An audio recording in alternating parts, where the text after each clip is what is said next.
এই পত্রিকা অফিসে হামলা করছে, আগুন লাগিয়ে দিচ্ছে, পুড়িয়ে দিচ্ছে। আমরা দেখলাম সরকার সেক্ষেত্রেও রহস্যজনক ভাবে নীরব। সরকারের এই রহস্যজনক নীরবতার অর্থ কি? ঘোষণা দিয়ে পত্রিকা অফিস হামলা করতে যাচ্ছে, আগুনে পুড়িয়ে দিতে চাচ্ছে, এবং সেই আগুনে পুড়িয়ে দেওয়া কিরকম ব্যাপার? ডেইলি স্টারে যখন আগুন লাগায় তখন সেখানে তাদের 27-28 জন সাংবাদিকরা সেই ভবনের ভেতরে ছিলেন।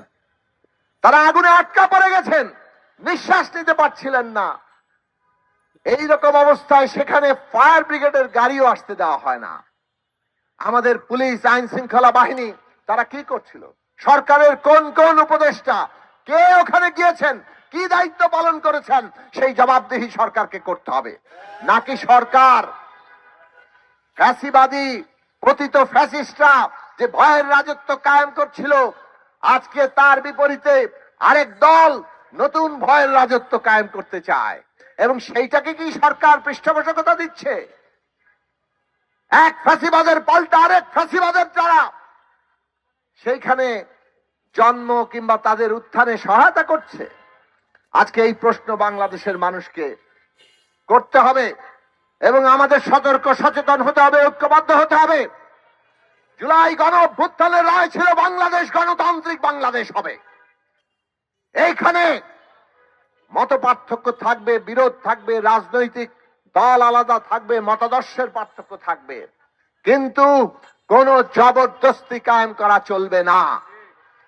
একটা যে কোনো বিচারের গণতান্ত্রিক ব্যবস্থা মানে হচ্ছে সেখানে সংবাদ মাধ্যম, গণমাধ্যম অপরিহার্য বিষয়। কাজে এই গণমাধ্যমের উপরে হামলা মানে গণতন্ত্রের উপরে হামলা, আর একটা গণতান্ত্রিক রাষ্ট্র গণতন্ত্রের উপর যে দাঁড়িয়ে আছে তাহলে সেই গণতান্ত্রিক রাষ্ট্রের উপরে হামলা। ফ্যাসিবাদীরা সংবাদ মাধ্যম, গণমাধ্যমের উপর হামলা করেছে, আমরা সেই গণমাধ্যমের হামলাকে সর্বদা বিরোধিতা করেছি, তার বিরুদ্ধে লড়াই করেছি।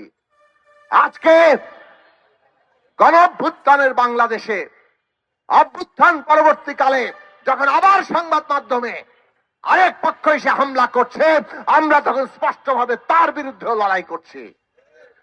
পরিষ্কার ভাবে মনে রাখতে হবে, গণতন্ত্রের পথে বাংলাদেশ যাবে, বহুমত পথ থাকবে।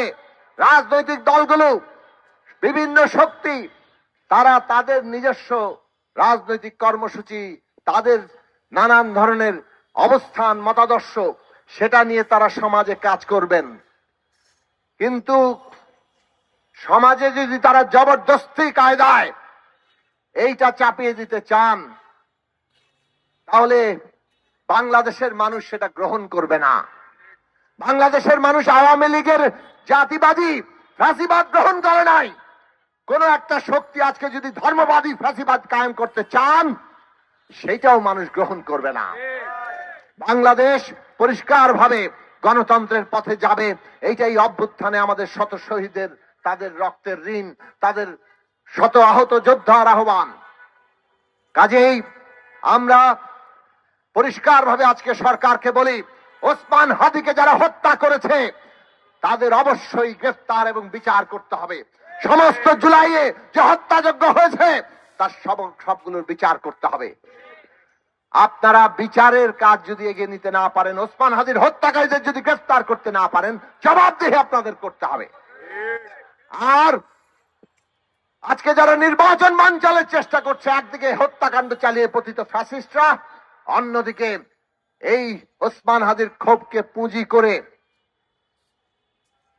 তাকে উসিলা করে, তাকে ব্যবহার করে যারা আজকে নির্বাচনী বানচাল করে দিতে চান, তারা আসলে জুলাই গণ অভ্যুত্থানের আকাঙ্ক্ষার বিপরীতে দাঁড়িয়েছেন।